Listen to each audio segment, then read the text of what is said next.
Akala ng Rusya na walang banta sa mainland ng salakay nito ang Ukraine noong Pebrero 2022. At totoo iyon noon. Wala talagang sapat na sandata ang Ukraine para tamaan ang Rusya. At nang dumating ang mga long-range na armas mula sa kanluran, kinailangan namang harapin ng Ukraine ang mga limitasyon sa paggamit ng mga ito. Maraming nagbago simula ng salakayin ng Rusya. Isa ng halimaw sa long-range ang Ukraine ngayon. At ramdam na ramdam ng mga oil refinery ng Rusya ang buong lakas ng halimaw na iyon. Dahil sa long-range na sandata, napatigil ng Ukraine ang reserba ng gasolina ng bansang kilala sa langis at gas. Hindi basta-basta makakabawi ang Rusya rito sa loob ng maraming taon.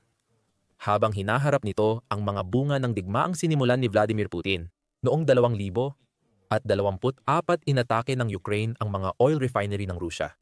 Ang mga pasilidad na ito na responsable sa paggawa ng krudong langis bilang mga produktong magagamit tulad ng gasolina at diesel ay nasa loob ng Rusya at dati ay inakalang hindi kayang abutin ng Ukraine. Hindi na ngayon. Epektibo dati ang mga atake ng Ukraine sa mga refinery, pero madalas pa isa-isa lang. Magagawa ng Rusya na ayusin ang kanilang refinery, kaya walang pangmatagalang pinsala. Isa na namang pagbabago ito. Noong Agosto 2025 binago ng Ukraine ang estratehiya nila.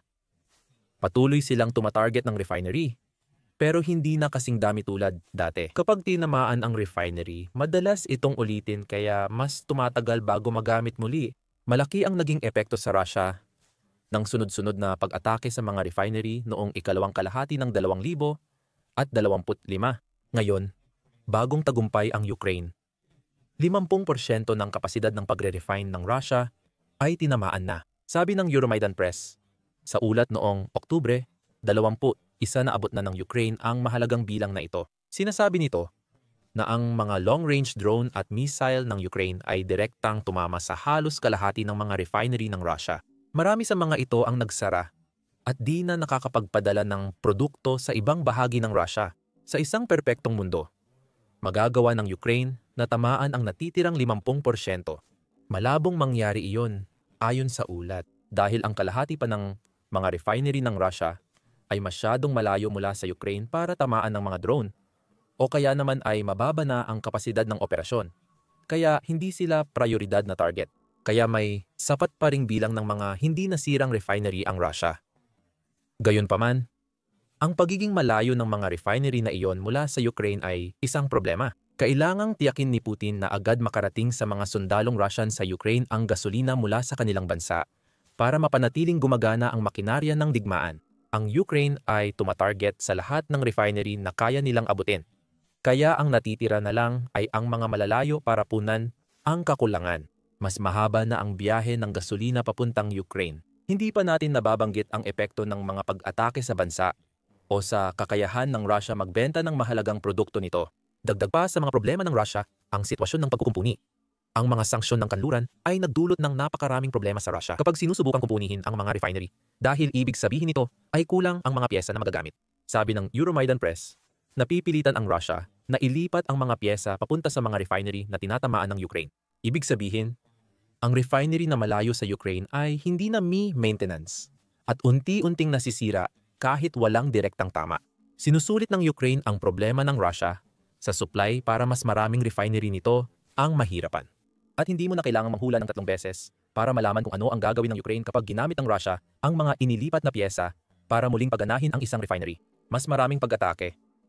Babalik lang ang Russia sa dati habang nasusunog ang mga refinery at nagtatrabaho ng tuloy-tuloy ang mga inhinyero para maibalik ang operasyon. Ang mismong Russia ay nagsisimula ng magpakita ng mga palatandaan ng pagiging isang bansa sa ilalim ng matinding presyon. Mas mahalaga ang resulta ng pag-atake ng Ukraine sa refinery kaysa sa mismong pag-atake. Nahihirapan ang Russia sa tatlong magkakaugnay na problema na naglalagay dito sa bingit ng pagbagsak. Ang pagbaba ng mga padala ng gasolina sa pinakamababang antas ay ang una sa mga problemang iyon. Iniulat ng Euromaidan Press na noong Setyembre, umabot sa pinakamataas mula 2,000 at 20 ang araw-araw na padala ng Russia ng krudo at pinong langis. Noong 2020, nagsimula ang COVID-19 pandemic na nagdulot ng pagbagsak ng global supply chains at nakaapekto sa kakayahan ng Russia magpadala ng langis.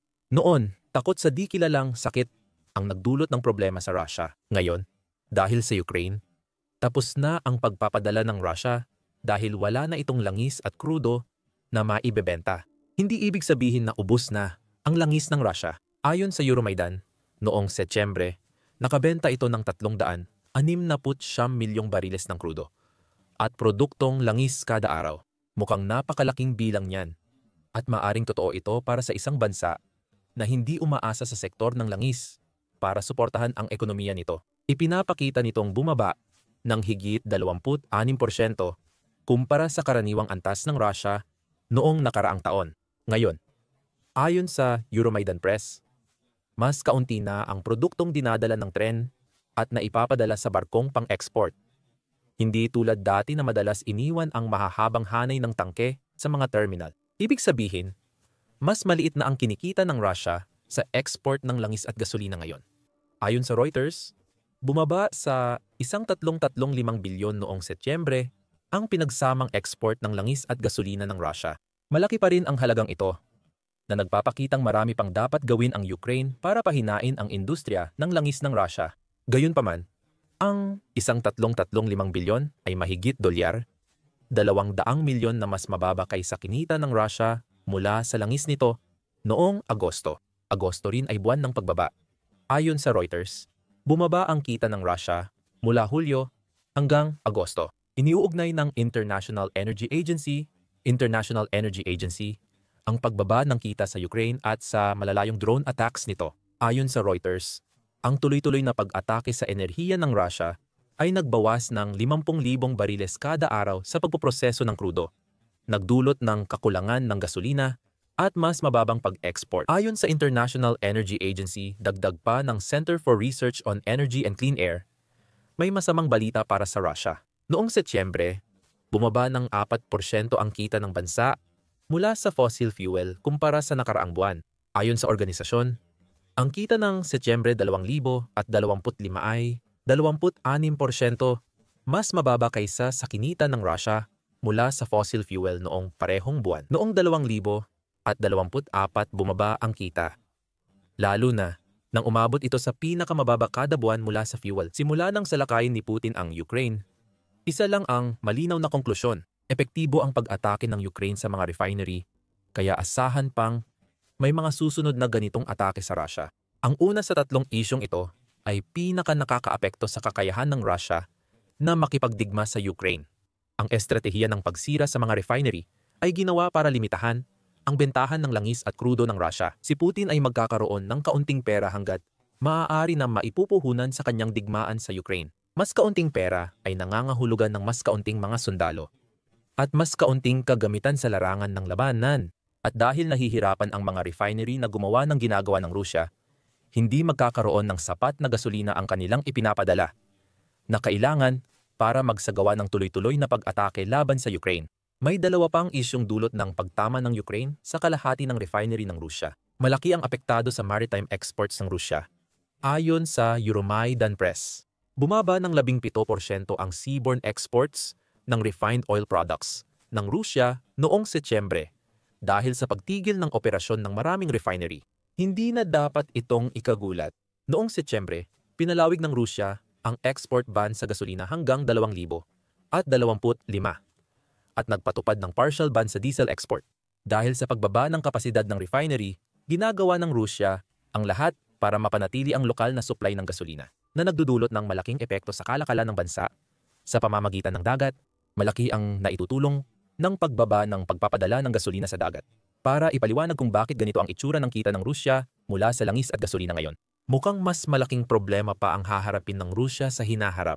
Bukod sa pag-atake sa mga refinery, tinarget din ng Ukraine ang ilang daungan at pasilidad ng kargamento ng Russia para sirain ang infrastruktura ng enerhiya nito. Para sa mga kargamentong dinadala sa dagat, nagdudulot ng panganib ang ganitong mga uri ng pag-atake.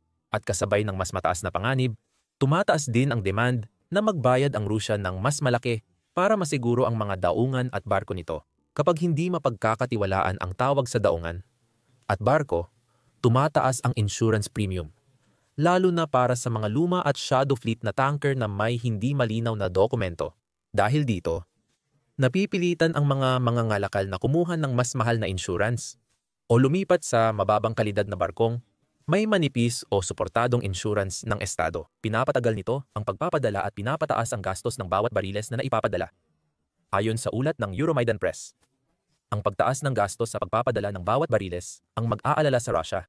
Noong Hulyo, inanunsyo ng United Kingdom at European Union ang 4,700 at 60 price cap sa langis ng Russia. Ibig sabihin, hanggang 4,700 at 60 lang ang maaaring kitain ng Russia para sa bawat bariles ng krudo kapag ibinenta nila ang langis na iyon sa isang bansang nagpataw ng parusa. Layunin ng Shadow Fleet na tulungan ang Russia magbenta ng langis sa mga bansang gaya ng China at India na walang ipinataw na parusa. Pero tiyak na matutuwa ang dalawang bansang iyon sa mas mababang price cap. Alam nila na may kapangyarihan sila laban sa Russia. Ibig sabihin, maaari nilang sabihin sa mga nagbebenta ng langis ng Russia na gusto nila ng diskwento o hindi sila bibili. Dapat magbigay ng diskwento ang Russia. Mas nahihirapan ang Russia kumita sa langis at gasolina dahil sa mas mataas na gastos sa pagpapadala dulot ng insurance issues. Kahit may diskwento, nalulugi na ang Russia sa pag-export ng langis o tuluyang tumigil sa pagbebenta, gaya ng ginawa nito sa gasolina at diesel. Ayon sa Euromaidan Press, malinaw ang epekto ng pagbagsak ng seaborne trade. Noong Setyembre, umabot sa 153 milyong bariles ang pagbaba na dapat sana ay naibenta sa seaborne shipping routes. Ayon sa outlet, katumbas ito ng 12 bilyon na nawala sa loob lamang ng isang buwan dahil hindi na kayang o ayaw na ng Russia magpadala ng dati karaming supply sa dagat. Nabanggit na nagpatupad ang Russia ng pagbabawal sa bentahan ng gasolina at diesel at may malaking dahilan ito at bumabalik ito sa matitinding pag-atake ng Ukraine sa mga refinery. Ipinapakita ng Ukraine na nagdulot ito ng krisis sa supply ng gasolina sa loob ng Russia. Bukod pa sa mga pagbabawal sa pag-export, na malinaw na naglilimimita sa kita na maaring makuha ng Russia mula sa bentahan ng kanilang mga produktong langis. Napipilitan din ng Russia na limitahan ang dami ng gasolina na ibinebenta nila sa sarili nilang mamamayan. Iniulat ng RBC Ukraine noong Oktubre, 21 na 3 rehiyon pa sa Russia ang nagpatupad ng limitasyon sa bentahan ng gasolina. Dagdag pa ito sa ilang iba pang mga rehiyon na nagpatupad ng kaparehong mga restriksyon noong Setyembre at unang bahagi ng Oktubre. Ayon dito, naapektuhan ng mga restriksyon ang lahat ng gasolinahan ng Baikal Regional Company sa Irkutsk, Barachia at Zabokalsky Krai sa Russia. Ngayon, ang mga driver doon ay pwedeng bumili ng hanggang 20 litro lang ng automotive isomer. 72 gasolina bawat tao na kulang pa para mapuno ang isang kapat ng tangke. Ang Baikal ay tinutustusan ng Rosneft at Gazprom, dalawang pinakamalaking energy company sa Russia. Pinatupad nila ang limitasyon dahil naputol ang supply ng gasolina mula sa mga kumpanyang iyon. Walang binigay na petsa ang Baikal sa pagtanggal ng restriksyon, kaya hindi pa tiyak ang mga susunod na hakbang. Hindi lang Baikal ang tanging Russian na network ng gasolinahan na nagpatupad ng mga restriksyon na ito. Ginawa rin ito ng Course Network sa mga rehiyon kung saan sila nag-ooperate. Ayon sa RBC Ukraine, may kakulangan ng gasolina sa 57 rehiyon ng Russia. Ito ay problema ng buong bansa, hindi lang lokal. At nangyayari ito dahil patuloy na pinupuntirya ng Ukraine ang mga refinery na nagsusupply ng gasolina na kailangan ng mga mamamayang Ruso para sa kanilang mga sasakyan. Humahaba ang mga pila, nauubos ang supply, at napipilitan ang mga customer na magbayad ng mas mahal para sa kanilang gasolina kaysa dati. Ibang aspeto ito ng estratehiya ng Ukraine. Kapag lumiit ang benta ng langis at gasolina ng Russia sa ibang bansa, mababawasan ang makokolektang buwis ni Putin para sa digmaan sa Ukraine. Ngunit dahil apektado na ang mga karaniwang mamamayang Ruso sa kakulangan na nilikha ng Ukraine, nahaharap si Putin sa mas mapanganib na problema ng pagharap sa kaguluhan sa loob ng bansa. Maaaring hindi nito mahikayat ang mga karaniwang Ruso na pabagsakin si Putin, pero maaaring mapilitan siyang tapusin ang pananakop na sinimulan niya. Tiyak na hindi titigil ang Ukraine at tuloy-tuloy nilang tatargetin at atakihin ang mga refinery na kaya nilang abutin. Ngayon, limitado na ang mga refinery sa kasalukuyang kalagayan nila. Unti-unti nang tinututukan ng Ukraine ang mga imbakan ng gasolina ng Russia. Nang hindi na gumagana ang mga refinery, naging target ang mga depo na nag-iimbak ng gasolina bago ipadala sa barko o tren. Makikita sa footage at satellite images ang malalaking sunog at sirang imbakan ng tren. Ayon sa Euromaidan Press, matalino ang hakbang na ito ng Ukraine. Alam nitong kaya nitong tamaan ang mga refinery ng Russia at matapos ang maraming tagumpay, mukhang wala namang air defense ang Russia. Kailangan nitong pigilan ang mga ganitong uri ng pag-atake. Ngayon, maaaring maghintay at magmasid ang Ukraine. Pinapanood ang pagsisikap ng Russia na ayusin ang mga refinery bago ito maglunsad ng mga kasunod na pag-atake para muling patigilin ang mga muling pinaandar na refinery. Samantala, magpo-focus ito sa mga reserbang gasolina na mayroon na ang Russia. Ang pagsira sa mga dipo ay sumisira sa gasolina na nakalaan na ng Russia para sa isang layunin, maaaring para ibenta sa ibang bansa, ibenta sa loob ng bansa, o para ipamahagi sa kanilang mga tropa sa Ukraine.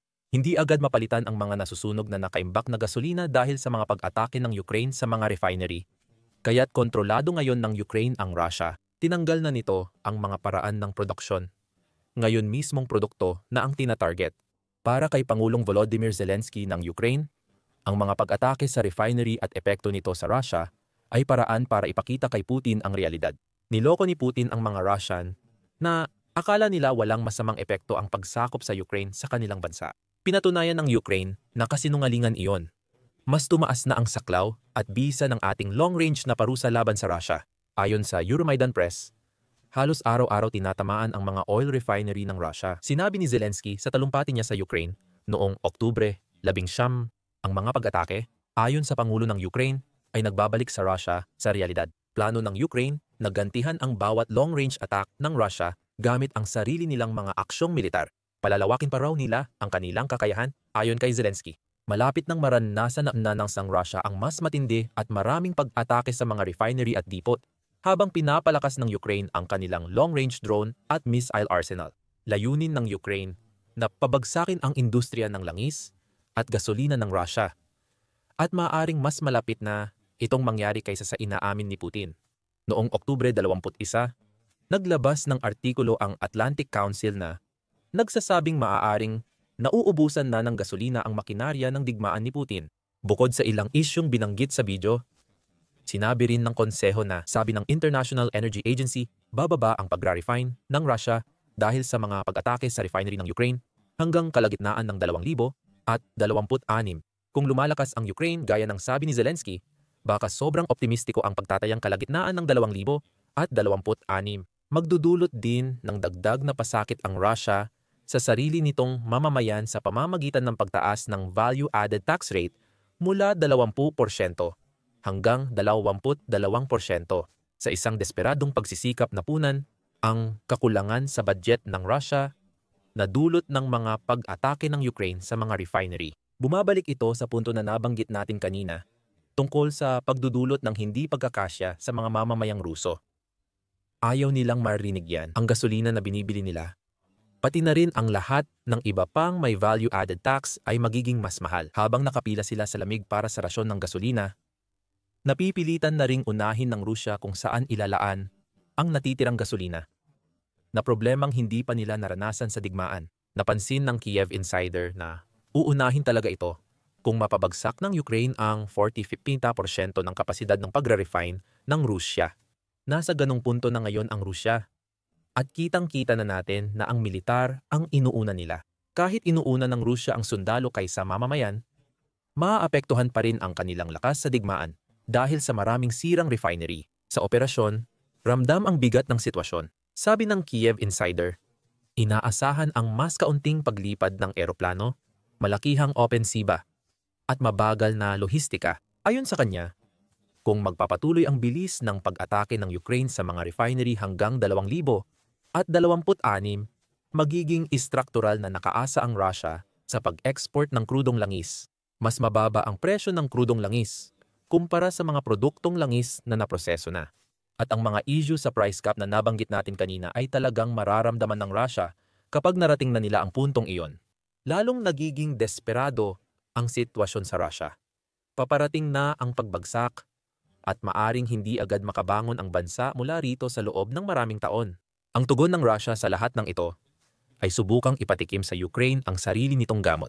Noong Oktubre 21, iniulat ng Kiev Independent na pinalakas ng Russia ang pag-atake sa sektor ng enerhiya ng Ukraine at hinihikayat pa ito habang nababawasan ang pag-asa ng Ukraine na makakuha ng Tomahawk missile mula United States. Layunin ng mga pag-atake sa infrastruktura na pilitin ang mga sibilyan na harapin ang malamig na buwan ng walang pag-init. Mabilis itinuro ni Zelensky na kailangan ng banta at presyon laban sa pinaigting na pag-atake. Ilang linggo lang ang nakalipas, si Putin ay nasa ilalim ng totoong presyon at nahaharap sa banta ng mga Tomahawk cruise missile at agad niyang ipinakita ang kahandaang bumalik sa diplomasya. Nang bumaba ng kaunti ang presyo, umatras ang mga Ruso sa diplomasya at pinatagal ang usapan. Ayon kay Zelensky, dito magkakaalaman kung sino ang unang bibigay. Ang pag-atake ng Russia sa enerhiya ay direktang nakakaapekto sa mga sibilyan ng Ukraine. Kahit sanay na sila sa mga tangkang pananakit ng Russia, ang mga pag-atake ng Ukraine sa mga refinery ay layong bawasan ang pondo sa makinarya ng digmaan ni Putin. Kahit hindi direkta ang epekto sa mga sibilyan ng Russia, umaasa ang Ukraine na mapapagod agad ang Russia para matapos ang digmaan. Habang papalapit ang 2025, malinaw na ang estratehiya ng Ukraine laban sa Russia. Tapos na ang panahong pagtanggap lang ng atake ng Russia ang ginagawa ng Ukraine at umaasang mauubos ang tao o pera ng militar ng Russia. Ngayon, pinapabilis na ng Ukraine ang proseso. Ang malalalim na pag-atake sa teritoryo ng Russia ay nagdudulot ng matinding pinsala sa makinarya ng digmaan ng Russia at kamakailan lang ay nagtagumpay ang Ukraine sa isang malaking operasyon. Ginawa nila ito gamit ang United Kingdom na mga misil. Muling pumalya ang depensa ng Russia nang atakihin ng Ukraine gamit ang Storm Shadow, isang mahalagang asset ng militar ng Russia. Nasunog ang arsenal ng digmaan ni Putin at nabalaan ang Bryansk. Iniulat ng Newsweek noong Oktubre, 22 na winasak ng misil at eroplano ng Ukraine ang planta ng chemical sa Bryansk. Ayon sa ulat, mahalaga ito sa kampanya ng Russia sa digmaan. Naganap ang pag-atake ilang araw matapos mabigong makuha ng Ukraine ang Tomahawk missiles mula sa United States. Ilang oras matapos kansilahin ang summit ni Pangulong Donald Trump sa Hungary kasama si Vladimir Putin, pinakawalan ng Ukraine ang Storm Shadow missiles para sa pag-atake. Ayon sa ulat, nagawang pasukin ng mga missile na iyon ang kakaunting air defenses na inilagay ng Russia para depensahan ang kanilang planta ng chemical, kaya't nagkaroon sila ng direktang tama. Sa oras ng paggawa ng video na ito, sinasabi ng Ukraine na inaalam pa nila ang buong epekto ng pag-atake at ang pinsalang idinulot nito. May mga pahayag na mula sa ilang mahahalagang personalidad sa Ukraine, pati na ang pangkalahatang staff ng bansa. Kinumpirma ng General Staff ng Ukraine sa Telegram ang pag-atake at inako nila ang responsibilidad. Noong Oktubre 21, 2025 inatake ng Air Force ng sandatahang lakas ng Ukraine, kasama ang Land Forces, Navy, at iba pang unit ng Defense Forces, ang Bryansk Chemical Plant. Iniulat ito ng pangkalahatang staff. Sapat na para sabihing lubos na koordinadong pag-atake ito. Layunin ng Ukraine na pabagsakin ng Russia, kaya maraming sangay ng sandatahang lakas ang tumutulong para tumama ang Storm Shadow sa target.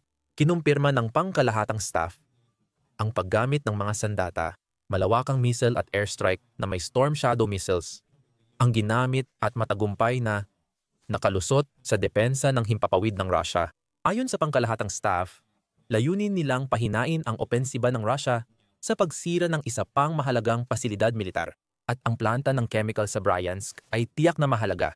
Ayon sa Kiev Independent noong Oktubre, 21 ang inatake ng Ukraine na planta ng chemical sa Bryansk ay gumagawa ng mga produktong mahalaga sa digmaan ng Russia. Kasama sa mga produktong ito ang mga pangunahing bagay tulad ng pulbura at pampasabog na ginagamit ng mga sundalo ng Russia sa lupa. Gayunpaman, gumagawa rin ang planta ng mga bahagi ng rocket fuel at dito pumapasok ang malaking panalo para sa Ukraine. Ginagamit ang fuel na ito sa mga misil ng Russia laban sa Ukraine. Ipinapakita nito na nabawasan ng Ukraine ang kakayahan ng Russia sa paggawa ng ganitong mga misil. Hindi maaring mas maganda pa ang timing nito. Pinalalakas ng Russia ang pag-atake at produksyon ng mga misil nitong mga buwan. Halimbawa nito, ang pinalakas na produksyon ng GROM-ISA hybrid bomb missiles na ayon sa New Voice of Ukraine ay pinagsasama ang aerial bombs ng Russia at Kh-38 missiles. Maaaring magdulot ng malaking pinsala sa Ukraine ang mga sandatang ito kung papayagang iproduksyon dahil abot sila ng 6 hanggang 100 at 25 milya inihahanda ng Russia para sa kanila. Kapag mas maraming rocket fuel ang maipagkakait ng Ukraine sa Russia, mas hindi magiging matindi ang mga susunod nitong pag-atake gamit ang rocket at missile. Ang simpleng katotohanan iyan ang naging dahilan kung bakit naging target ang Bryansk chemical plant. At kung kailangan mo pa ng dagdag na ebidensya ng kahalagahan ng planta, napansin ng mga kaalyado ng Ukraine sa kanluran ang kailangang ipagpaliban ang operasyon ng pasilidad.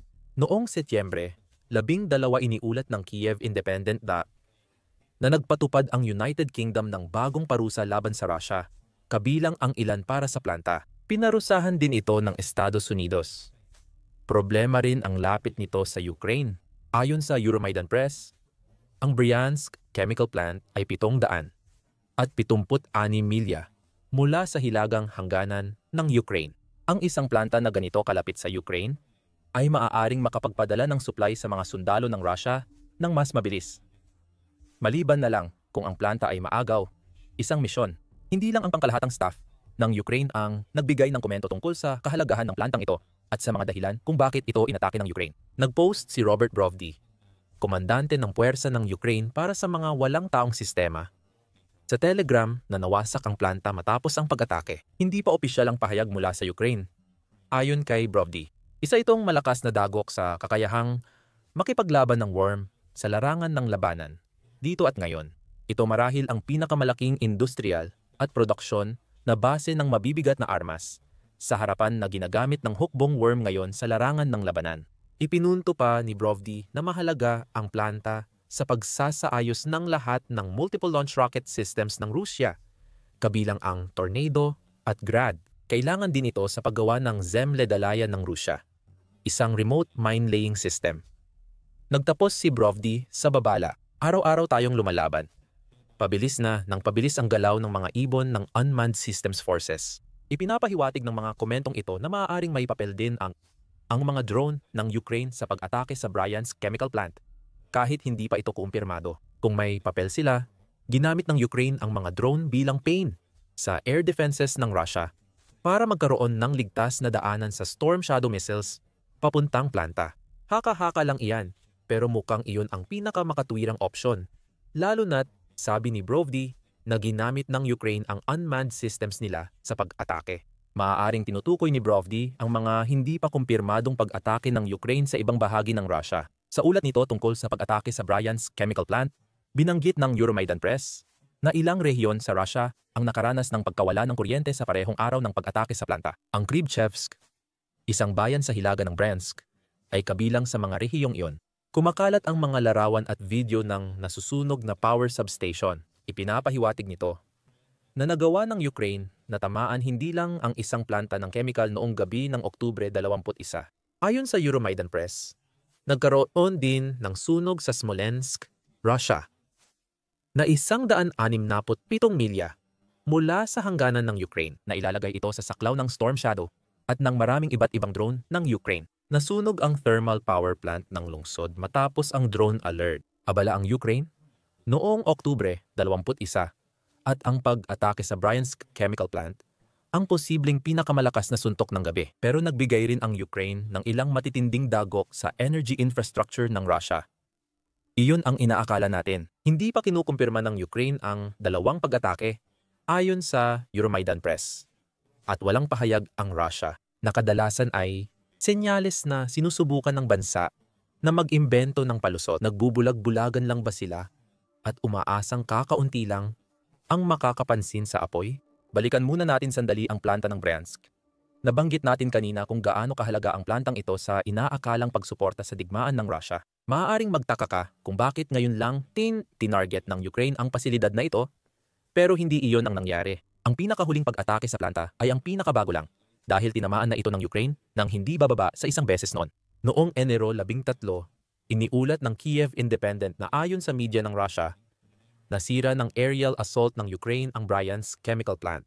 Kinumpirma ng Astra Telegram channel ang ulat at nagbanggit ng spekulasyon na ginamit ng Ukraine ang United States Made Army Tactical Missile System missile. May katuturan ito dahil pinayagan ang Ukraine na gamitin ang mga missile na iyon sa teritoryo ng Russia, ilang buwan lang ang nakalipas. Siyempre, sinubukan ng Russia na igiit na pinipigilan ng kanilang mga unit ng air defense ang pag-atake sa planta. Maaaring sinubukan nila, pero hindi sila nagtagumpay. Mukhang nabigo na naman sila noong Oktubre 21, pwedeng hindi nagawang sirain ng Atacoms ang Bryansk Chemical Plant sa simula ng 2025. Pero habang papalapit na ang pagtatapos ng taon, maaaring tuluyan ng nawasak ng Storm Shadow ang planta. Malinaw na target ng Ukraine ang Bryansk Chemical Plant dahil sa magiging epekto nito sa Russia sa digmaan. Gayunpaman, may iba pang mga salik na nakakaapekto rito. Kabilang na ang kagustuhan ng Ukraine na magpadala ng ilang mensahe sa Russia. Ang una sa mga mensaheng ito ay may kaugnayan sa mga Tomahawk na nabanggit natin kanina sa video. Ilang linggo bago ang pag-atake sa Bryansk, lumabas ang balitang pinag-iisipan ng United States na magbigay ng Tomahawk cruise missile sa Ukraine. Malaking bagay sana iyon. Nitong Oktubre, 13 iminungkahi ni Trump na maaring magpadala ang United States ng ilang missile. Sa Tomahawk, magkakaroon sana ang Ukraine ng missile na abot 1,000 at 500 milya, kaya nitong umatake hanggang loob ng Russia. Target sana ang Moscow at ang mga oil refinery na tinamaan ng Ukraine gamit ang drone nitong mga buwan. Posibleng tuluyang nasira imbes na napinsala lang. Hindi makakarating sa Ukraine ang mga Tomahawk. Ginagamit ng United States ang banta ng makapangyarihang missile para kumbinsihin si Putin na makipagnegosasyon. Noong Oktubre 17, iniulat ng British Broadcasting Corporation na tinanggihan ni Trump ang mungkahing magpadala ng Tomahawk sa Ukraine ilang araw matapos niya itong imungkahi. Sa pagpupulong kay Pangulong Volodymyr Zelensky ng Ukraine sa White House, umalis ang Pangulo ng Ukraine na bigong makakuha. At ipinaliwanag na hindi nagbigay si Trump ng Tomahawk dahil ayaw ng United States ng paglala. Ang gusto ng United States ay makipag-usap si Putin kay Trump. Mukhang iyon ang plano. Matapos makipagpulong kay Zelensky, plano ni Trump na makipagkita kay Putin sa Hungary. Gaya ng nabanggit, kinansela ang summit dahil sinabi ni Trump na ayaw niyang mag-aksaya ng oras sa pagpupulong. Maaaring magbigay iyon ng kaunting pag-asa para sa Ukraine. Kung di sapat ang banta ng mga misail para mapanegosasyon si Putin, baka ang aktuwal na pagpapadala nito ang magbabago ng isip niya. Alam na ng Russia na hindi aasahan ng Ukraine ang United States sa pagbibigay ng Tomahawk. Ang pag-atake sa Bryansk Chemical Plant ay paraan ng Ukraine para ipaalam kay Putin na kaya pa rin nilang magdulot ng malaking pinsala kung wala ang cruise missiles ng Amerika. Baka hindi kasing layo ng Tomahawk ang abot ng Storm Shadow na kaya lang umabot ng 180 milya. Gusto ng Ukraine ipaalam sa Russia na marami pa silang pasilidad na kayang abutin ng kanilang armas. Isa rito ang Bryansk Chemical Plant na posibleng natanggal na ngayon sa digmaan sa Ukraine. Kung una nilang sinabi na di kailangan ang Tomahawk missiles para makasakit ng malaki, ang sumunod na mensahe ay ukol sa paghihigante. Patuloy ang pag-atake ng Russia sa Ukraine at nais ni Zelensky iparating kay Putin na kaya silang gantihan ng Ukraine. Kasunod ng pagkansela ng pulong ni Putin kay Trump at pag-atake sa Bryansk Chemical Plant, muling umatake ang Russia. Muling pinatunayan ni Putin na ang kapayapaan ang pinakamalayo sa kanyang isipan sa pamamagitan ng pag-ataking ito. Noong Oktubre 22 iniulat ng Newsweek na naglunsad ang Russia ng malaking pag-atake sa himpapawid laban sa Ukraine. Ilang oras matapos lumabas ang balitang kinansela ang pagpupulong, nagdulot agad ng pinsala ang pag-atake. 7 tao ang napatay sa pag-atake na ayon kay Zelensky ay karaniwang lungsod ang tinarget. Hindi lehitimong target militar. Batay sa Newsweek, 2 bata ang kabilang sa 6 na namatay sa Kiev region. Habang patuloy ang rescuers sa paghahanap ng mga survivors sa guho. Ibig sabihin, maaaring tumaas pa ang bilang ng mga namatay habang may mga bagong balita pang lumalabas. 19 pang tao ang nasugatan sa lungsod ng Kiev lamang at 9 sa kanila ang kinakailangang dalhin sa ospital para gamutin. Tinarget ng Russia ang isang kindergarten sa Kharkiv, ayon sa Newsweek, at isang utility worker ang napatay. 7 ang nasugatan. Ganito ang pinagkaiba ng long-range strike ng Russia at Ukraine. Ang Russia, bagamat sinasabing tinatarget ang energy infrastructure ng Ukraine noong Oktubre 22, ay hindi alintana kung saan tumatama ang mga missile at drone dito. Kung makapatay man sila ng mga sibilyan, ayos lang iyon. Mas lalo pa nilang tinatakot ang mga mamamayang Ukrainian. Prioridad ng Ukraine ang eksaktong pag-atake sa mga pasilidad na sumusuporta sa digmaan ng Russia, gaya ng Bryansk Chemical Plant. Ang ganitong pag-atake ng Russia ay estratehiya ni Putin mula simula ng digmaan.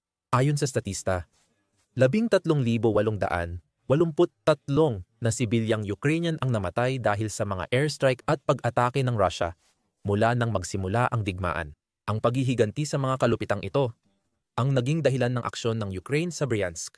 At mismong si Zelensky ang nagsabi ng puntong iyon. Noong Oktubre 11 ilang araw, bago ang pag-atake sa Bryansk, nagtalumpati ang presidente ng Ukraine sa kanyang mga kababayan. Sa talumpati, sinabi ni Zelensky na kinausap niya si Commander-in-Chief Oleksandr Syrskyi tungkol sa kakayahan ng Ukraine sa long-range na armas. Sapat na ngayon ang kakayahan ng Ukraine para makaganti sa bawat atake ng Russia. Kahit may ilang pagkakaiba gaya ng nabanggit kanina, ang Russia ay umaatake sa mga sibilyan. Samantalang ang Ukraine ay tumatarget sa makinarya ng digmaan ng Russia. Ang planta ng chemical sa Bryansk ay pinakabagong halimbawa lamang. Gusto ng Ukraine iparating kay Putin na hindi palalampasin ng walang parusa ang anumang gawain ng Russia. Matapos maihatid ang dalawang mensahe, makakapokus na ang Ukraine sa pagpapatuloy ng epektibong estratehiyang pangmatagalan na napatunayan nitong nakaraang taon ng digmaan. Ipinakita ng Oktubre 21 ang patunay na iyon. Epektibo pa rin ang Storm Shadow para sa Ukraine basta't may tamang target ang bansa. Ang mga misilang ito, na matagal ng hawak ng Ukraine, ngunit noong Nobyembre 2024 lang ginamit sa loob ng Russia, ay mas malakas kaysa karamihan sa mga drone na ginagamit ng Ukraine sa long-range na pag-atake.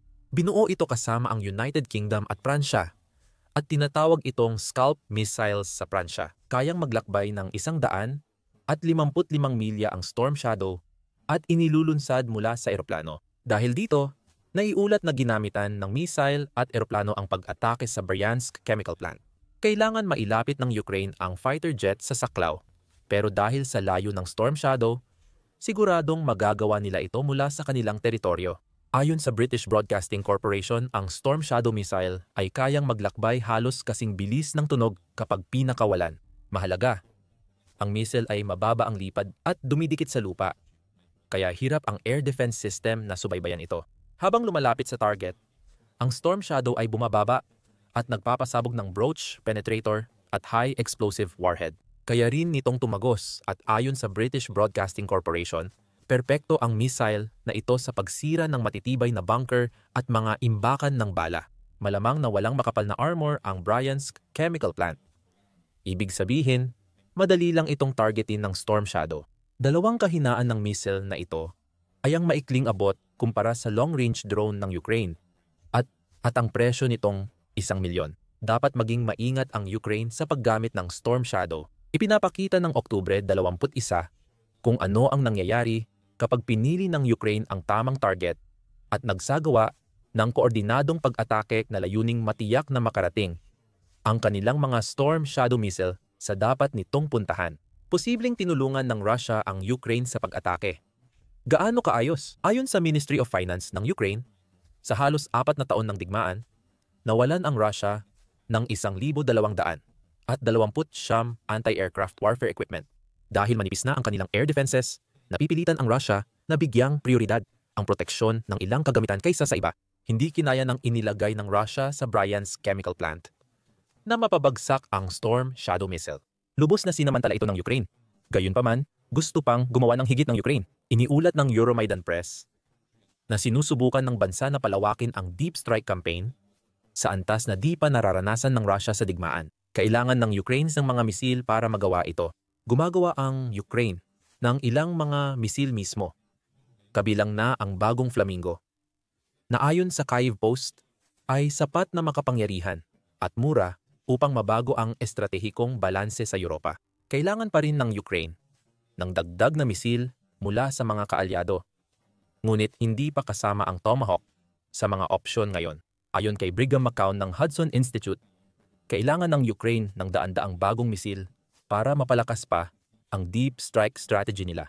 Maaaring magdagdag pa ang United Kingdom at France ng Storm Shadow para matulungan ng Ukraine O baka kailangang gumawa ng sariling mga misil ng Ukraine.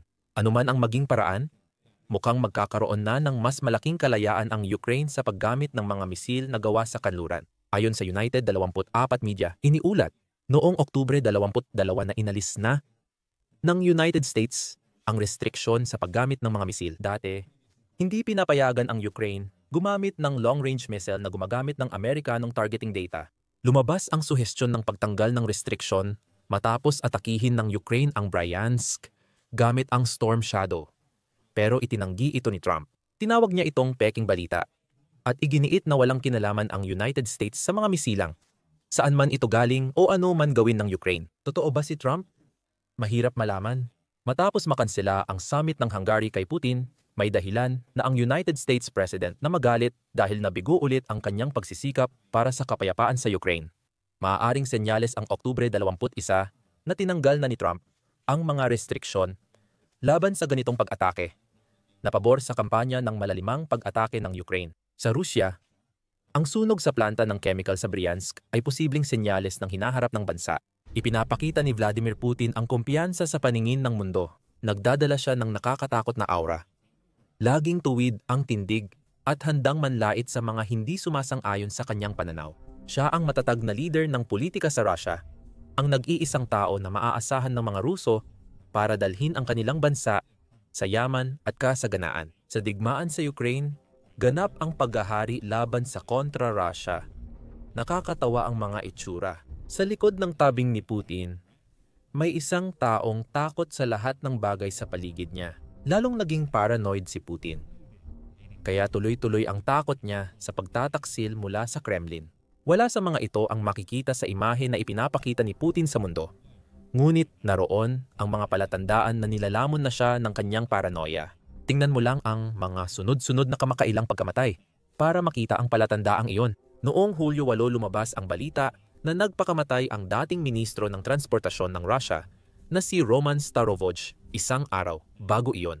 Natagpuan ang katawan ni Starovoj sa isang parke sa labas ng Moscow na may tama ng bala sa ulo.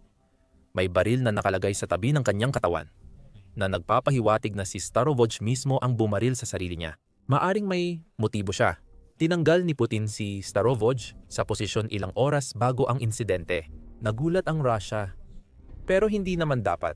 Gaano man kadramatiko ang pag-alis ni Starovoj sa mundo, hindi ito ang unang beses na isang kilalang opisyal ng Russia ang namatay nang wala sa oras sa mga nakaraang taon. Kamakailan, naranasan din ng vice-presidente ng Transneft, kumpanyang nagdadala ng langis sa Russia, ang parehong trahedya. Sa pagkakataong ito, hindi baril ang ginamit. Si Andrei Badilov ay nahulog mula sa bintana ng isang gusali ng apartment. Ayon sa Foreign Affairs noong Setyembre, hindi rin natatangi ang pagkamatay ni Badilov. Ayon sa parehong ulat, nakakagulat na 56 sa mga pinakakilalang opisyal at negosyante ng Russia ang namatay mula nang salakay ni Putin ang Ukraine. Marami sa kanila ay namatay sa kakaiba at masasabi ng ilan, kahina-hinalang mga pagkakataon. Ang ganitong uri ng mga pagkamatay ay naging karaniwan na kaya't nagkaroon na ng tawag dito, Sudden Russian Death Syndrome. Ang The Atlantic ang tumulong na gawing tanyag ang terminong ito noong Disyembre 2022. Noong panahong iyon, umabot na sa 20 ang kakaibang pagkamatay sa mga elite ng Rusya. Kabilang sa mga kilalang pagkamatay ang pagbagsak mula sa bintana, di umano'y pagpapakamatay, at mga kahina-hinalang atake sa puso ng mga mukhang malusog.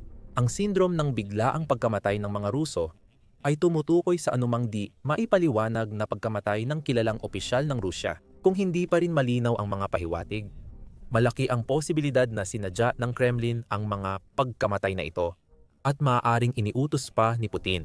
Halimbawa, obserbahan ang paulit-ulit na pagkahulog sa mga bintana. Maaaring paniwala ang aksidente ang isang pagkahulog. Siguro kahit dalawa. Pero ang pagkahulog mula sa bintana ay naging karaniwan na ngayon na halos biro na lang na ang mga nagagalit kay Putin ay biglang nadadapa palabas ng matataas na bintana. Ang pagtapon sa bintana ay matagal ng paraan ng pag-aalis ng kalabang pampolitika simula pa noong may mga gusaling mataas. Pero sa makabagong panahon, ang Rusya ang halos nagmonopolyo ng ganitong gawain, katulad ng dramatikong paglabas ni Tosca mula sa mga pader ng Castel San Angelo. Ayon kay Elaine Godfrey sa The Atlantic noong Disyembre 2000, at 22 ang pagkamatay dahil sa pagbagsak mula sa mataas, ay may performatibo at moral na aspeto.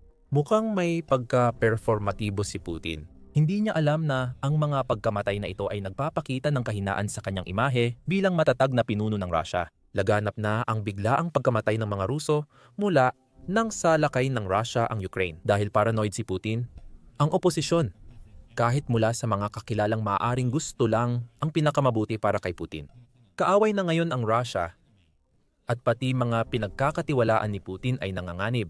Kadalasan, lihim ang mga gawain ni Putin. Misteryoso ang biglaang pagkamatay ng mga Ruso dahil walang babala at minsan ay nakakalungkot pero nakakatawa ang paraan. Minsan, mas prangka ang presidente ng Rusya sa kagustuhang alisin ang mga itinuturing niyang banta. Nagbigay ang Foreign Affairs ng halimbawa ng paghihigpit ng Kremlin sa Ministry of Defense ng Rusya noong 2024. Nagresulta ang paghihigpit sa pagtanggal kay Sergei Shoigu na inilagay sa halos walang saysay na posisyon bilang tagapangulo ng Security Council ng Rusya. Maswerte pa si Shoigu na na-demote lang. Samantalang mas malala ang nangyari sa iba niyang dating tauhan. Si Timur Ivanov, deputy niya, ay hinatulan ng 13 taon sa kulungan dahil sa umano'y korupsyon. Isa iyon sa pinakamabigat na sentensya sa opisyal ng Russia. Marami pang pag-aresto ang sumunod. Kapansin-pansin na habang napapalapit ang isang tao kay Putin, mas nagiging delikado ang kanilang sitwasyon. Lalo na kasabay ng biglaang pagkamatay ng mga kilalang tao. Ginagawa kaya ito ni Putin para mapalapit sa mga kaibigan at mas mapalapit sa kaaway? O baka nilamon na si Putin ng paranoia, kaya kahit sino malapit sa kanya ay nagiging banta. Maaaring nililikha ng Russia ang kwento na ang mga insidenteng ito ay bahagi ng paglilinis ni Putin ng mga tiwali sa kanyang grupo. Hindi ito paranoia. Gusto ng Kremlin ipaniwala na si Putin ay nagpapakita ng mas dalisay na pamahalaang Ruso. Nakakatuwa iyon dahil ang Russia ay lipunang puno ng korupsyon. Kadalasan si Putin ang sentro nito.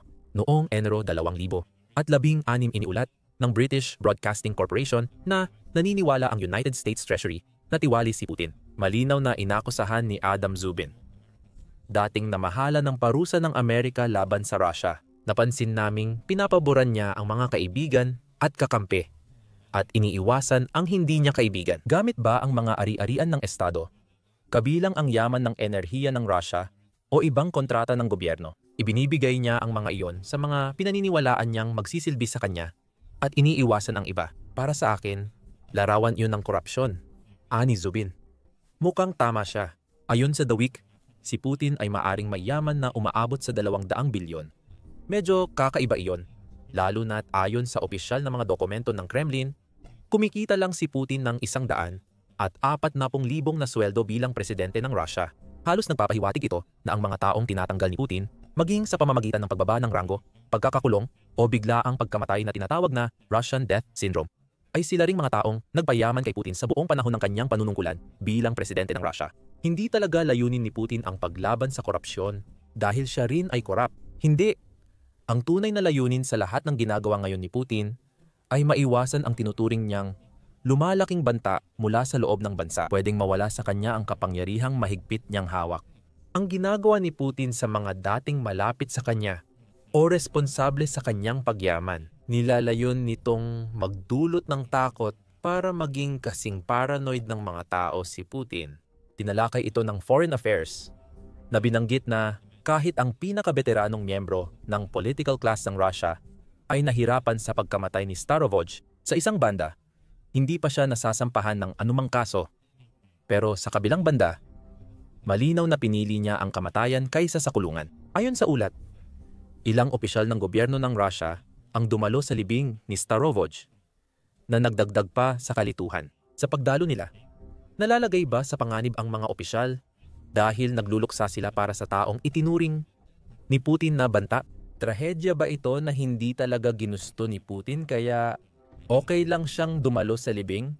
Ito ang mga tanong na bumabagabag sa mga opisyal ng Russia matapos mamatay si Starovoj.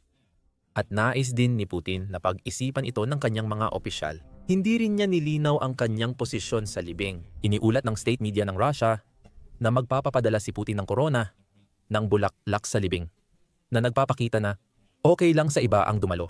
Gayunpaman, Binawi ang mga ulat na iyon kalaunan, kahit na nailathala na ito sa mga state news agency na may impluensya si Putin. Siguro isang pagsubok ito. Paraan ni Putin para makita kung sino pa ang banta sa kanya. Mahirap sabihin, pero sa kaso ni Starovoj, mukhang may kinalaman ito sa korupsyon na gustong linisin ni Putin. Ilang kasamahan ng namatay na ministro ay nasangkot sa pandarambong, kabilang ang nagpalihis ng dolyar. 250 milyon mula sa proyektong palakasin ang hangganan ng Russia sa Ukraine. Karaniwan na ang ganyang gawain sa Russia bago ang digmaan sa Ukraine. Habang pilit ni Putin na tipunin ang pera para sa digmaan, ang mga ganitong gawain ay maaaring maging sentensya ng kamatayan. Pwedeng senyales na naman ito ng paranoia ni Putin. Baka sobrang obsessed na siya. Obsessed na siya sa digmaan sa Ukraine, kaya naniwala siyang lahat ng kilos na nakakasama sa kanilang digmaan ay sinasadya laban kay Putin. Sapat na iyon para matakot ang mga elite ng Russia. At tiyak na natakot si Starovoj. Nakapanayam ng British Broadcasting Corporation si Nina Khrushchev, professor ng International Affairs sa The New School, New York. Malamang natakot siya na makulong ng 10 taon kung siya ay iimbestigahan. Ayon kay Khrushchev, tungkol kay Starovoj, maghihirap ng husto ang kanyang pamilya at wala na talagang takas. Agad kong naisip si Sergei Orjonikidze, isa sa mga ministro ni Stalin, na nagpakamatay noong 1937 dahil naramdaman niyang wala na siyang takas. Kapag iniisip mo ang 1937 ngayon, mapapaisip ka talaga. Tandaan ang connection kay Stalin. Babalikan pa yan sa video. Siyempre, ang kontra-argumento sa paranoia ni Putin na lumikha ng takot ay mukhang hindi ito nakakatulong. Kung nililinis ni Putin ang mga posibleng banta, nawawalan din siya ng mga taong makakapagbigay ng mahalagang payo o magpayaman sa kanya sa pamamagitan ng korupsyon na nilalabanan niya. Binalaan ni Putin ang Russian elite na darating ito kahit marami ang di naniwala sa kanya. Noong Marso 2022 iniulat ng NPR na nagbabala si Putin sa mga Russian na tutol sa digmaan. Laging natutukoy ng mga Russian ang mga makabayan sa mga traidor at basura. Idineklara ni Putin na basta na lang nilang itinataboy ang mga ito, habang binabatikos ang mga Russian na anyay nakahanay ang isip sa kanluran. Naniniwala akong ang likas at kailangang paglilinis ng lipunan ay magpapalakas sa bansa, pagkakaisa, at kahandaang tumugon sa hamon ayon kay Putin. Dapat naging babala na ito, pero malamang pumalakpak pa ang mga elitista na akala'y di sila pupuntahan ni Putin.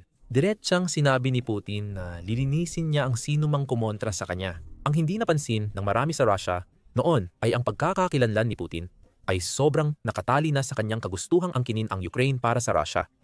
Kaya kahit anong bagay na maaaring makasira, kahit kaunti sa layuning iyon, ay inilalagay ang isang tao sa kategorya ng mga kailangang linisin. Ang mga opisyal na nagnakaw ng dolyar, 250 milyon mula sa isang proyekto sa hangganan ay perpektong halimbawa. Isang dating aksyon na magpapalapit sana kay Putin, ngayon ay nauwi na lang sa pag-aresto at pagkakakulong ng mga sangkot. Iyan sa madaling salita, ang pagbabago. Ang Rusya na nilikha at pinamunuan ni Putin sa loob ng mahigit 2 dekada ay lubusang nagbago dahil sa pagkahumaling ni Putin sa Ukraine at sa paranoia na pangunahing nagmula rito. Gayunpaman, marami pa rin sa Rusya ang naniniwala na ang mga nangyayari sa mga itinuturing ni Putin na kalaban ay hindi kailanman makakaapekto sa kanila. Alam ng mga tao na kailangan nilang mag-ingat sa kanilang kilos, pero ang kanilang pagiging sunod-sunuran ay mas hinubog ng natutunang kawalang pakialam at maagap na pagsunod sa lahat ng bagay na hindi nila kayang impluwensyahan. Ayon sa Foreign Affairs, takot ang bumabalot sa mga elite sa Rusya dahil sa paranoia ni Putin. Naipit sila sa pagsubok na maging sunod-sunuran habang nakatayo sa lupaing palaging nagbabago sa ilalim ng kanilang mga paa. Paano malalaman ng elite ng Rusya kung si Putin na ang papalit sa kanila? Salami, gumagamit si Putin ng tinatawag sa Rusya na salami tactics para dahan-dahang mapalapit sa mga taong gusto niyang alisin sa kanyang paligid. Makikita ito sa mas malawak na saklaw kung paano sinusubok ng Rusya ang NATO at kanluran sa pamamagitan ng drone at fighter jet na pagsalakay. Ang ideya ay gumawa ng sunod-sunod na maliliit na hakbang. Ibig sabihin ay hiwain ang salami para makamit ang isang layunin nang hindi napapansin ng target ng presyon ang bawat isa sa mga hakbang na iyon kung ano talaga ang mangyayari sa huli. Dinisenyo ng Rusya ang diskarte nito sa NATO para maiwasan ang malaking kontra-response. Kung mangyari iyon, pwedeng sabihin ni Putin na wala namang ginawa ang Rusya para hikayatin iyon. Sa konteksto ng kung paano tinatrato ni Putin ang napakaraming elite ng Rusya, medyo iba ang paggamit ng salami tactic. Sinisimulan ni Putin sa paglapit sa mga tauhan at opisyal sa ilalim ng utos ng kanyang tunay na target. Isa-isang inaalis ang mga patong at pundasyon na sumusuporta sa target bago atakihin ni Putin. Ganyan ang nangyari kina Starovoyt at Shoigu. Mukhang bumibilis ang paghiwa ng salami sa Russia ngayon. Pero sinusunod pa rin ni Putin ang parehong pamamaraan. Malamang, napapansin na ito ng mga target niya kung sanay sila sa taktika. Gayunpaman, wala silang magagawa kundi sumuko sa pag-aresto o hayaan ang sarili na makaranas ng biglaang Russian death syndrome. Anuman ang anyo nito, kailan kaya gagawin ni Putin ang huling hakbang? Sa ngayon, tila teknokrata at oligarko ng Russia ang target niya. Dito, si Putin na takot sa pagtataksil, maaaring tuluyang sirain ang sariling bansa. Pinalitan ni Putin ang mga elite ng Russia ng mga militar na naglingkod sa Ukraine. Lagusan ng digmaan sa Ukraine. Matindi ang pananaw dito dahil naniniwala si Putin na ang mga nagpakitang gilas sa Ukraine lang ang karapat-dapat sa kanyang vision para sa Russia. Tungkol naman sa mga teknokrata ng Russia, pinananatili ni Putin ang mga kailangan niya, tulad ng mga nagsisiguro na nananatiling may kaunting katatagan ang ekonomiya ng Russia kahit na malaki ang ginagastos ni Putin sa Ukraine at tinatanggal naman niya ang mga hindi niya kailangan. Ang industriya ng teknolohiya ng Russia, lalo na, ay labis na naghihirap dahil sa ganitong paraan. Ayon sa Moscow Times noong Hunyo, tinalikuran na ni Putin ang mga tagapagpaunlad ng teknolohiya ng Russia. Ang mga kumpanyang kanluranin na dating nagtatrabaho sa Russia at sumusuporta sa ilan sa pinakamagagaling na utak ng bansa ay pinaalis na lahat. Kahit na nililigawan pa ni Putin ang mga kumpanyang iyon, ilang taon lang ang nakalipas. Ang layunin, gaya ng lahat ng ginagawa ngayon ni Putin, ay kontrol. Ang pagbibigay daan sa mga Ruso na mag-innovate at lumago ay kabaligtaran ng kontrol na ito. Iba ito sa karaniwang paglilinis.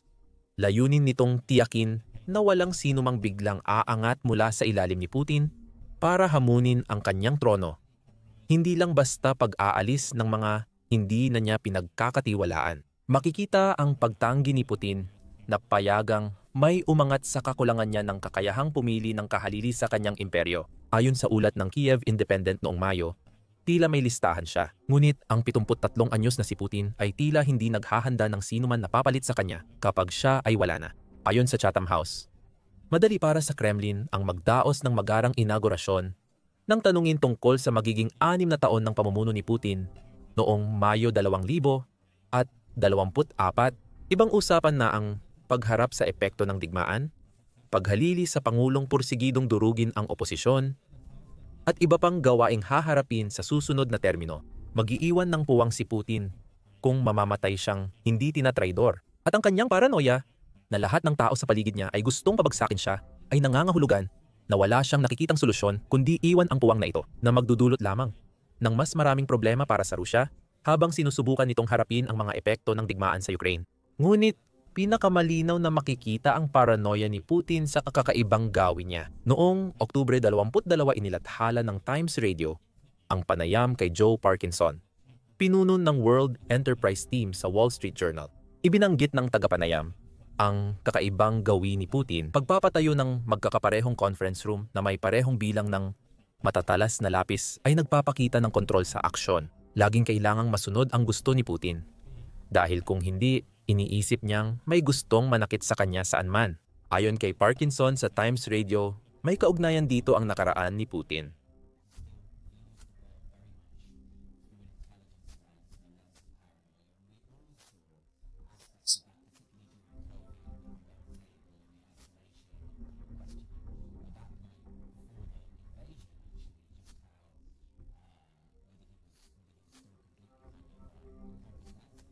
Mukhang iyon ang punto ni Parkinson. Ang nakikita kay Putin ngayon ay bunga ng matagal na pag-iisa na naganap sa maraming taon. Si Putin ay naging sobrang hindi nagtitiwala sa mga tao sa paligid niya. Sabi pa ni Parkinson, ayaw niyang malaman ng mga matataas niyang opisyal ang tunay niyang kinaroroonan. Hindi na madalas magtagal si Putin sa opisina sa Kremlin dahil mas gusto niyang magpalipas ng oras sa isa sa mga presidential na palasyo. Dito nagagamit ang magkaparehong kwarto nila. Ayon kay Parkinson sa Times Radio,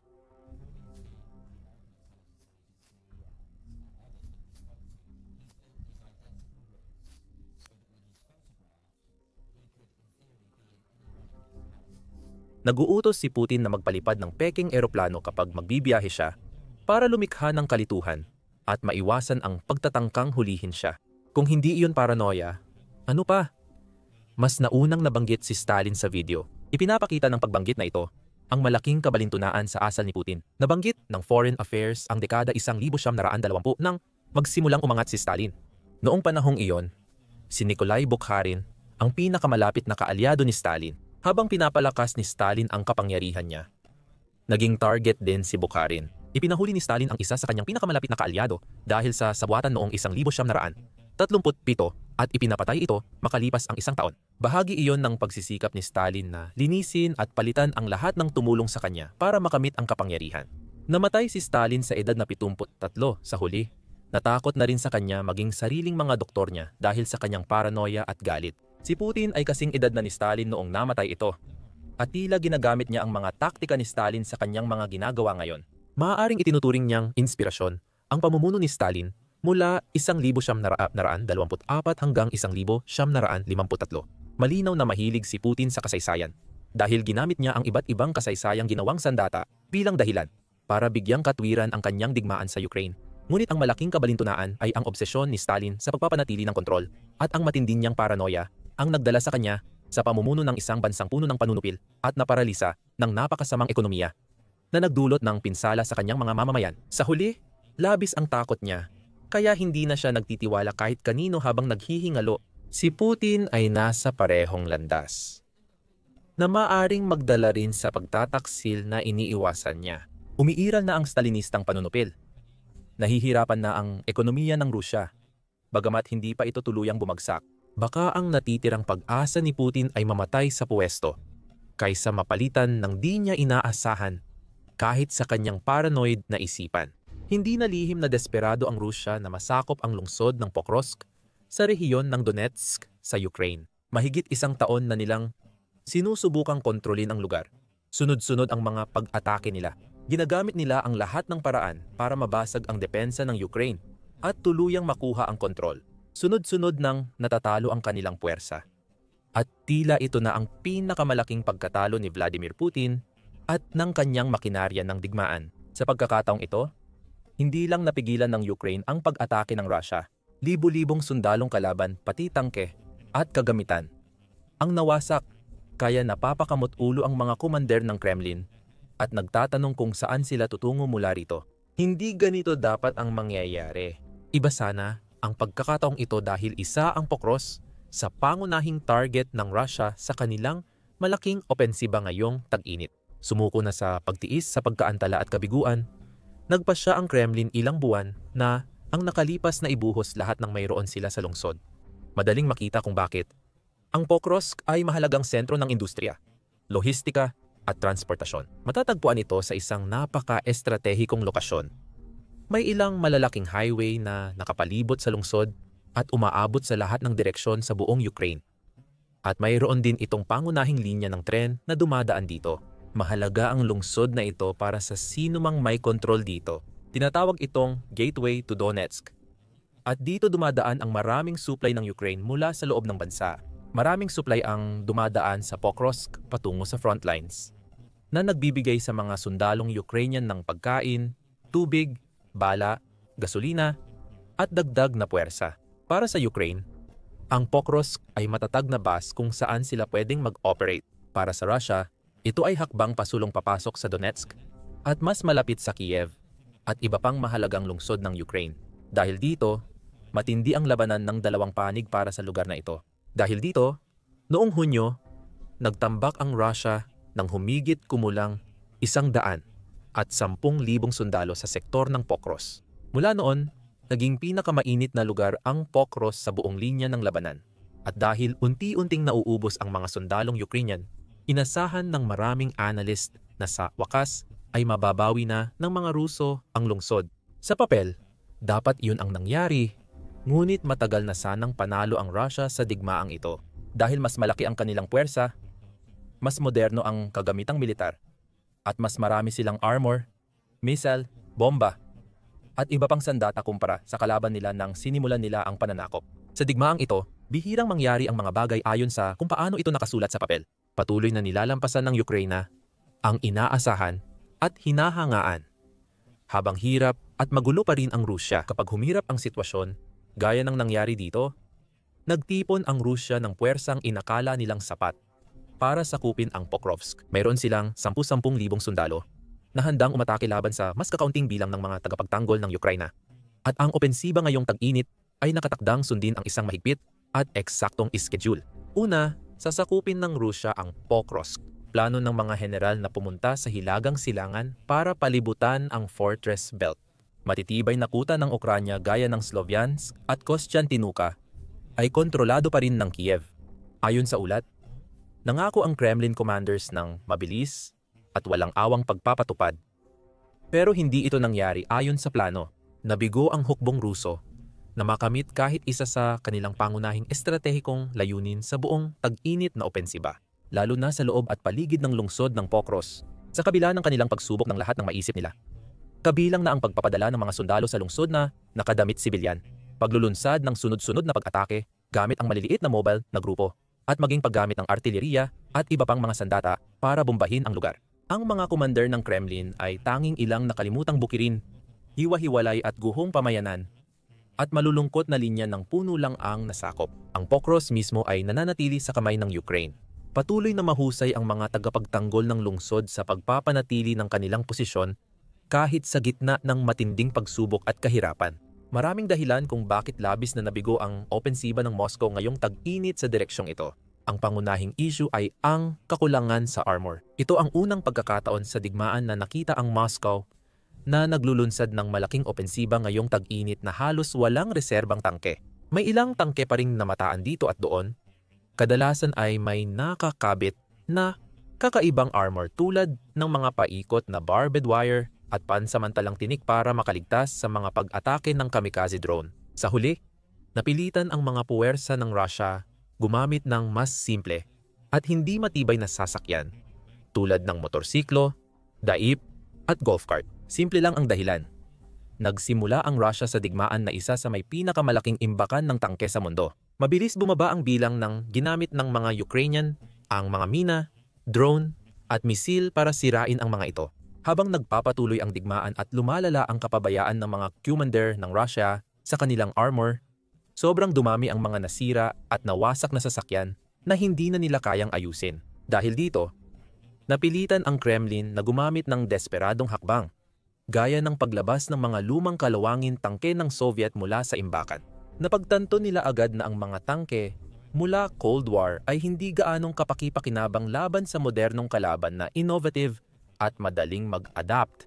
Dahil dito, nagpasya ang Russia na itigil ang paggamit ng mga tangke sa karamihan ng harapat, pati sa Pokros, dahil hindi na nila makita ang mabisang paraan para mapanatili itong buo at magdulot ng malaking pinsala sa kalaban.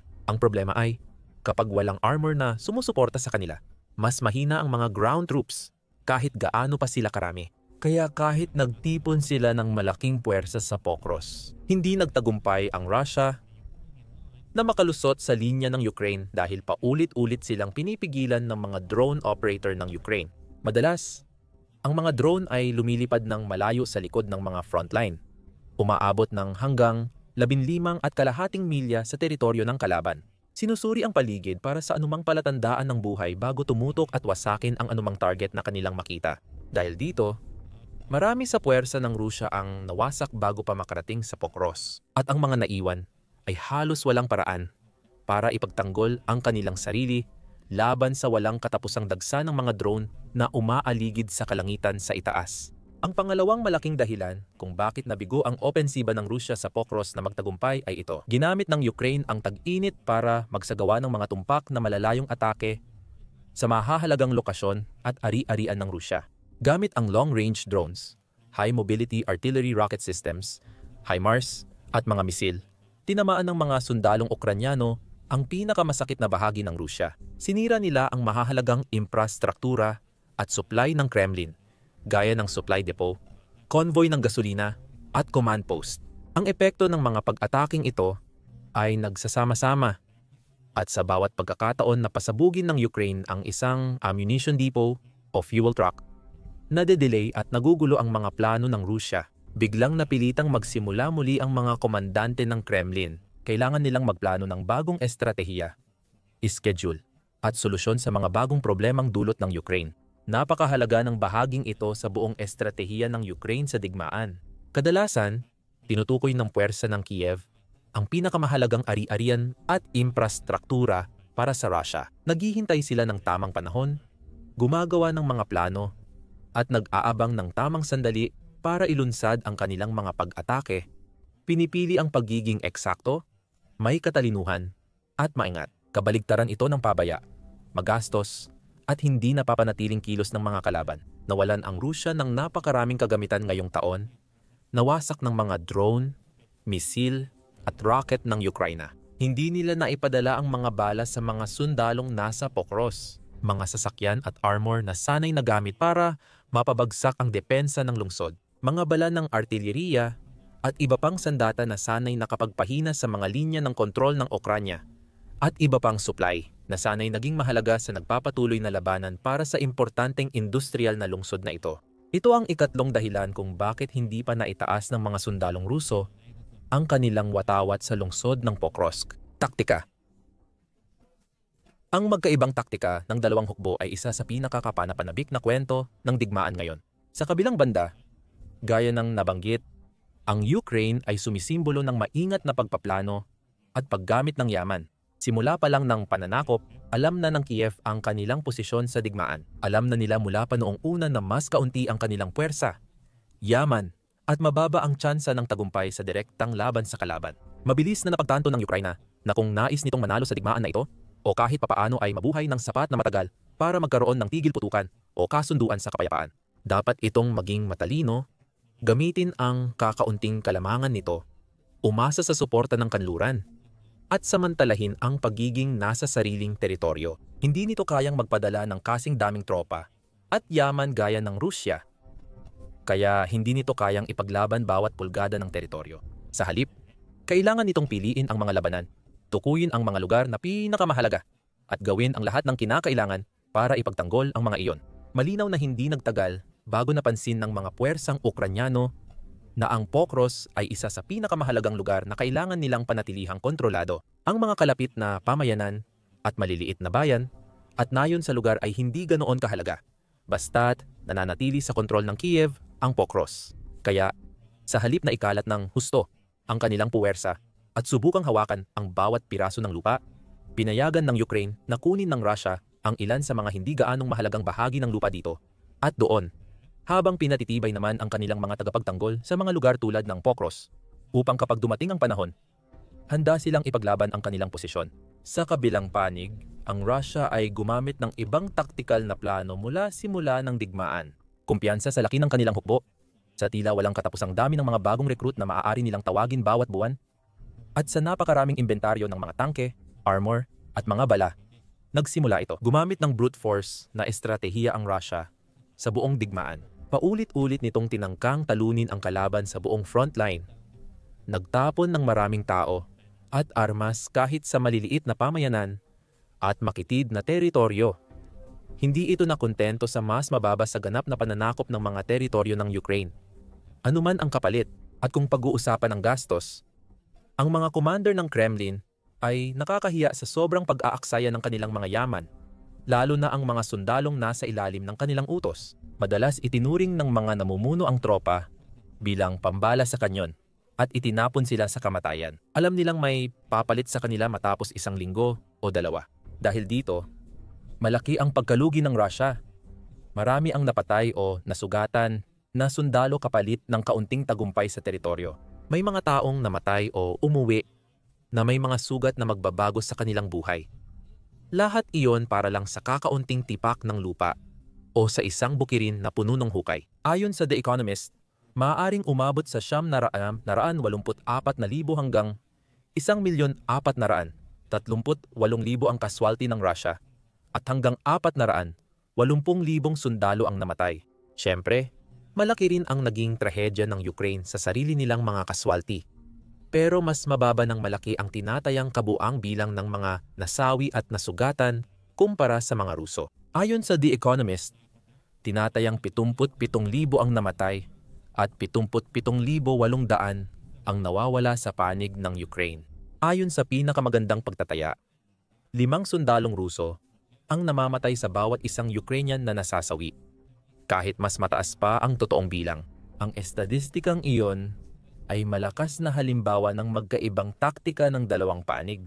Dahil sa magastos na plano at kawalang pakialam ng mga Ruso, maraming sariling sundalo ang hinayaang mamatay, habang si Vladimir Putin ay malamig na ipinagtatanggol ang bawat pagkamatay. Mas maaga ngayong taon, sinabi niya na ang lahat ng iyon ay para sa isang layunin. Ito ang mga taong lumikha ng mga kondisyon para sa mga kasalukuyang nasa hanay na sumulong. Sa ganitong pananaw, wala tayong kahit isang talo, walang saysay iyon. Hindi maililigtas ng mga Ukrainyano ang lahat. Pero hindi sila kasing pabaya sa kanilang mga tao at yaman tulad ng mga Ruso. Ginawa ng mga commander ng Kyiv ang lahat ng kanilang makakaya upang mapanatiling kaunti ang mga kaswati hanggat maaari. Naguutos sila ng taktikal na pag-atras kapag kailangan para mailigtas ang mga sundalo at planuhin ang bawat galaw ng maingat. Sa sektor ng Pokros, ang estratehiya ng mga Ukrainian ang paulit-ulit na nagwawagi. Kahit noong nagawa ng Russia na magkaroon ng kaunting tagumpay noong huling bahagi ng tag-init, kung saan umabante ang mga puwersa ng Kremlin papunta sa lungsod ng Dobropilya. Nauwi rin ito sa kapahamakan. Noong panahong iyon, mukhang magkakalamang na rin sa wakas ang Russia. Matitinding labanan ang naganap sa linya ng labanan at umuusad ang mga tropang Ruso sa paligid ng Pokros. May mga balitang dati na malapit nang maputol ang mahahalagang supply ng Ukraine sa lungsod, oras na lang bago sumugod ang puwersa ng Kremlin para tapusin ang laban. Pagkatapos ng lahat, hindi lang lakas tao ang lamang ng Russia, kundi tila may estratehikong kalamangan na rin sila pagdating sa kontrol ng teritoryo. Nangyari rin lahat ito sa isang kritikal na panahon ng digmaan. Ilang araw bago ang malawakang pinag-usapang pagpupulong sa Alaska sa pagitan ni Putin at Pangulong Donald Trump ng United States, lumalabas na iniutos ni Putin ang isang malaking opensiba sa Pokros sa pag-asang masakop ang lungsod at patunayan kay Trump na ang Russia ay namamayani at papalapit na sa tagumpay. Sa malas pumalpak ang plano niya. Bago pa magsimula ng husto, agad nang bumagsak ang malaking opensiba ng Russia sa Dobropily.